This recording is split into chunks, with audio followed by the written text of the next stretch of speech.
বাংলাদেশে ক্ষমতার পট পরিবর্তনের পর পাকিস্তানের সাথে যোগাযোগ বাড়িয়েছে অন্তর্বর্তী সরকার। সেই সাথে বেড়েছে ঢাকা ও ইসলামাবাদের বাণিজ্যিক সম্পর্ক। এমন পরিস্থিতিতে ভারতকে পাশ কাটিয়ে পাকিস্তানের সাথে আরও শক্তিশালী সম্পর্ক গড়তে যাচ্ছে বাংলাদেশ। এবার বাংলাদেশে ব্যবসা বাড়াতে ঢাকায় অবস্থান করছে পাকিস্তানি ব্যবসায়ীরা। সেই সাথে ১৩ বছর পরে ঢাকায় আসছেন পাকিস্তানের উপপ্রধানমন্ত্রী ও পররাষ্ট্রমন্ত্রী।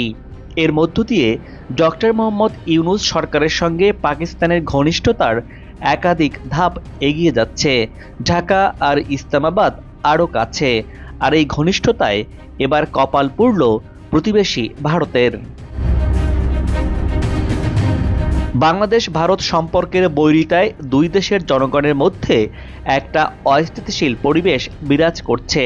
সম্প্রতি সেই অস্থিরতায় যুক্ত হয়েছে সীমান্ত উত্তেজনা। আগস্টের পর ধাপে ধাপে সম্পর্কের হাত বাড়িয়ে আছে পাকিস্তান। ৪০ বছর পর বাংলাদেশে দুই দফায় পাকিস্তানের কন্টেইনারবাহী জাহাজ নোঙর করছে চট্টগ্রামে। ৪০ বছর পর বাংলাদেশে দুই দফায় পাকিস্তানের কন্টেইনারবাহী জাহাজ নোঙর করেছে চট্টগ্রামে। পাকিস্তানের ব্যবসায়ীরা বাংলাদেশে কি ব্যবসা বাণিজ্য বাড়াচ্ছে, আর এই সফরে কতটা প্রভাব পড়বে ভারতে? চলুন দর্শক, এইসব তথ্যের বিস্তারিত জেনে নেই। বিশ্বের সবচেয়ে বড় উপসাগরের কূল ঘেঁষে গড়ে উঠেছে বাংলাদেশ। ১,৪৭,৫৭০ বর্গ কিলোমিটার জুড়ে চিরসবুজ এই দেশটি।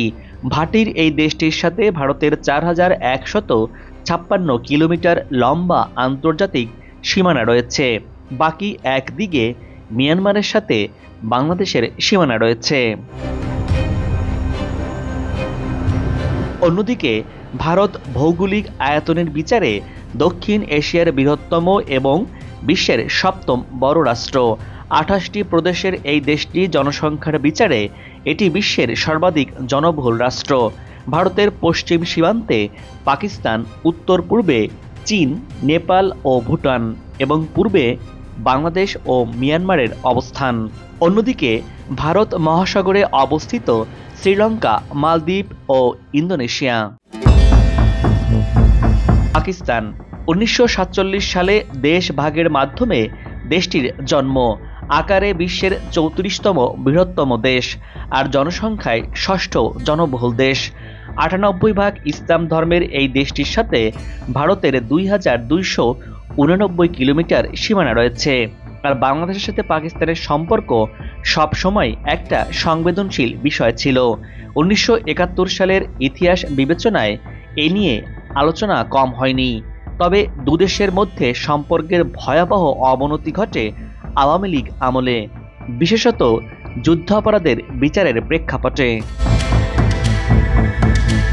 বাংলাদেশে হাসিনা সরকারের পতনের পর নানা পরিবর্তনের মতো এখানেও কিছুটা ভিন্নতা দেখা যাচ্ছে। আভাস পাওয়া যাচ্ছে সম্পর্কের নতুন রসায়নের। এই যেমন দীর্ঘদিন পরে হলেও পাকিস্তানি পণ্য আমদানির ক্ষেত্রে লাল তালিকা থেকে বাদ দিয়েছে বাংলাদেশ সরকার। বাংলাদেশের সাথে পাকিস্তানের অর্থাৎ ভারতের চিরপ্রতিদ্বন্দ্বী পাকিস্তানের সাথে সম্পর্ক ঘনিষ্ঠ হওয়ায় আর তাতেই যেন ভারতের গা জ্বলার কারণ হয়ে দাঁড়িয়েছে।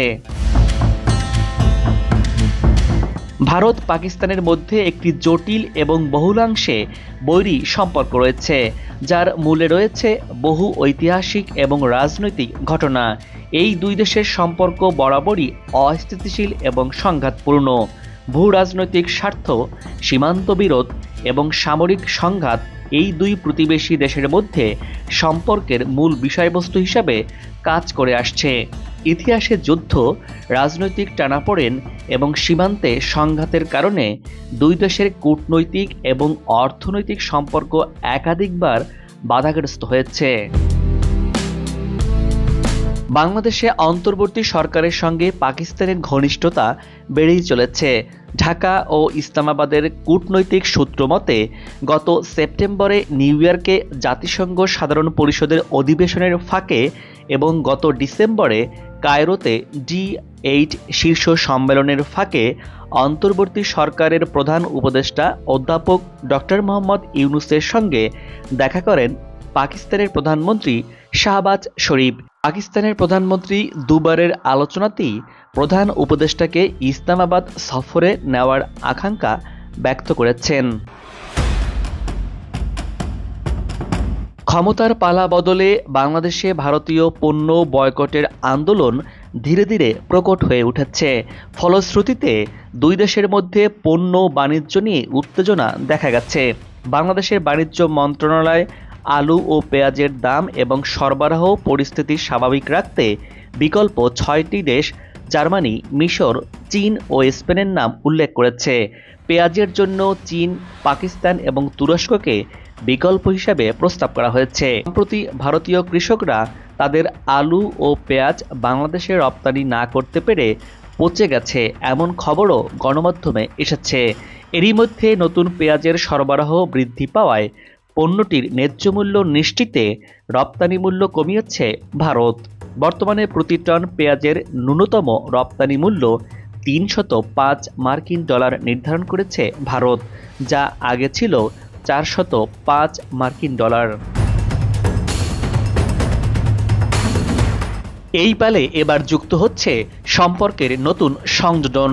এবার এক যুগের বেশি সময় পর বাংলাদেশ সফরে আসছেন পাকিস্তানের পররাষ্ট্রমন্ত্রী মোহাম্মদ ইসহাক দার। বাংলাদেশকে ভ্রাতৃপ্রতিম বন্ধু দেশ হিসাবে আখ্যায়িত করে ঢাকাকে সব ধরনের সহায়তা দেওয়ার আশা প্রকাশ করেন পাক পররাষ্ট্রমন্ত্রী। আগামী ফেব্রুয়ারি মাসের 5 থেকে 7 তারিখের মধ্যে ইসহাক দার একদিনের জন্য ঢাকায় আসার কথা রয়েছে। এর আগে 2022 সালে D8 শীর্ষ সম্মেলনের জন্য সবশেষ পাকিস্তানি পররাষ্ট্রমন্ত্রী হিসেবে ঢাকা সফর করেন হিনা রাব্বানি খার। পাকিস্তানের পররাষ্ট্রমন্ত্রীর এই সফর দুই দেশের সম্পর্ক উন্নয়নের ক্ষেত্রে বিশেষ তাৎপর্যপূর্ণ বলে মনে করা হচ্ছে। বিশ্লেষকরা বলছেন এটি একটি ঐতিহাসিক সফর, কারণ 2012 সালের পর এটিই প্রথম কোনো পাকিস্তানি পররাষ্ট্রমন্ত্রীর বাংলাদেশ সফর। বিশ্লেষকদের মতে ইসহাক দারের এই সফর বহুদিন পরে দুই দেশের সম্পর্ক উষ্ণ হওয়ার দিকে ইঙ্গিত দিচ্ছে। পাকিস্তানের পররাষ্ট্রমন্ত্রী ও উপপ্রধানমন্ত্রী ঢাকা সফরের আগেই এবার ঢাকায় পা রেখেছেন পাকিস্তানের ব্যবসায়িক প্রতিনিধি দল। আর এর মধ্য দিয়ে আবারও ঢাকা আর ইসলামাবাদ ঘনিষ্ঠতার আরও এক ধাপ কাছে এলো। বাংলাদেশের ব্যবসায়ীদের শীর্ষ সংগঠন federation of Bangladesh chambers of commerce and industry FBCCI এর আমন্ত্রণে ঢাকা সফরে এসেছেন পাকিস্তানের উচ্চ পর্যায়ের একটি ব্যবসায়িক প্রতিনিধি দল। Pakistan chamber of commerce and industry FPCCI এর 30 সদস্যের প্রতিনিধি দলটি 5 দিনের জন্য ঢাকায় অবস্থান করছেন। পাকিস্তানের ব্যবসায়ী প্রতিনিধি দলের ঢাকা সফরে দুই দেশের বাণিজ্য সংস্থার মধ্যে সমঝোতা স্মারক সই হবে, বিশেষ করে চাল আমদানি নিয়ে। 10 থেকে 15 জানুয়ারি পর্যন্ত এই প্রতিনিধি দলটি ঢাকায় অবস্থান করবে। এরই মধ্যে সচিবালয়ে পাকিস্তানের প্রতিনিধি দলের সাথে বাণিজ্য উপদেষ্টার ব্যবসায়িক বৈঠক হয়েছে।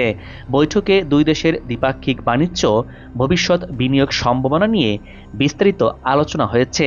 পাকিস্তানের সঙ্গে বাণিজ্যিক সম্পর্ক টেকসই করার পাশাপাশি দুই দেশের বাণিজ্যকে আরও বৃদ্ধি করে সামনে এগিয়ে নেওয়ার ব্যাপারেও সহমত হয়েছে দুই দেশ। বাংলাদেশের ব্যবসায়ীদের সঙ্গে পাকিস্তানের ব্যবসায়ীদের আরও বেশি যোগাযোগের বিষয়টি প্রকাশ পায় বৈঠকে। পাকিস্তানের ব্যবসায়ীরা বাংলাদেশে ব্যবসা বাণিজ্যের পরিধি বাড়াতে এসেছেন, যার মধ্যে রয়েছে দুই দেশের ভ্রমণ নিয়ে ভিসা জটিলতা নিরসন করা এবং ঢাকা করাচি সরাসরি ফ্লাইট না থাকায় পাকিস্তানের ব্যবসায়ীরা কাঙ্ক্ষিত মাত্রায় ব্যবসা বাণিজ্য বৃদ্ধি করতে সক্ষম হচ্ছে না। এক্ষেত্রে বিরাজমান জটিলতা নিরসনে সরাসরি ফ্লাইট চালুর উদ্যোগ নেওয়ার বিষয়ে একমত হয়েছে দুই দেশ।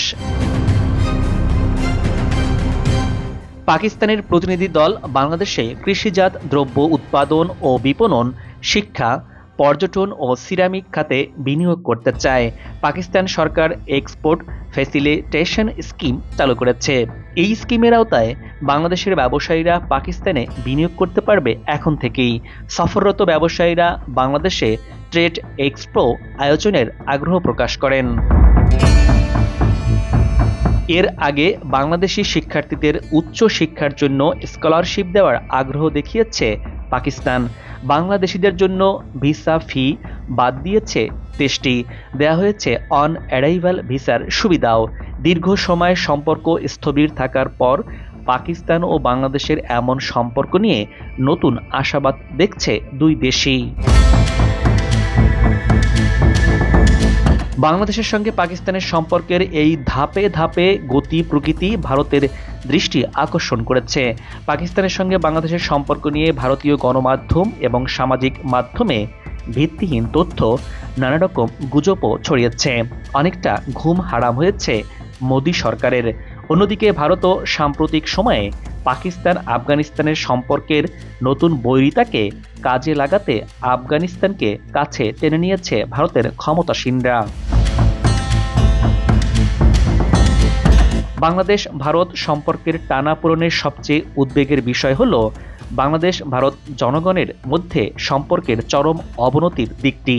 অনেক কূটনৈতিক মনে করেন দুই দেশের মানুষের মধ্যে সম্পর্কের এই নেতিবাচক অবস্থাটি বর্তমানে নজিরবিহীন। সার্বিকভাবে দুদেশের সম্পর্কের গতি প্রকৃতি এখন নেতিবাচক বার্তাই দিচ্ছে। নানাবিধ ইস্যুতে বাংলাদেশের সাথে ভারতের টানাপোড়েন চলছে।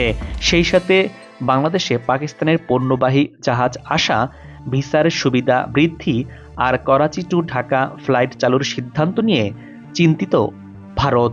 আর এতে করে দীর্ঘদিন পরে হলো পাকিস্তান লাভবান হচ্ছে, যা এর আগে ছিল না। একই সাথে পাকিস্তান বাংলাদেশকে নতুন করে বন্ধু দেশ পাচ্ছে। বাংলাদেশের অন্তর্বর্তী সরকার প্রধান অধ্যাপক ডক্টর মোহাম্মদ ইউনূসকে পাকিস্তান সফরের আমন্ত্রণ জানানো হয়েছে পাকিস্তানের পক্ষ থেকে। পাকিস্তানের এই আমন্ত্রণ গ্রহণ করেছেন বাংলাদেশের সরকার প্রধান। সুবিধাজনক সময় ইসলামাবাদ সফর করবেন বলে নিশ্চিত করেছে ইসলামাবাদ। দর্শক, আজ এ পর্যন্তই। আগামীতে আবারও দেখা হবে নতুন কোনো ভিডিও চিত্র নিয়ে। ভিডিওটি ভালো লাগলে আপনার মূল্যবান মতামত জানিয়ে চ্যানেলটি সাবস্ক্রাইব করে শেয়ার করুন। ভালো থাকুন, নিরাপদে থাকুন এবং সাথেই থাকুন।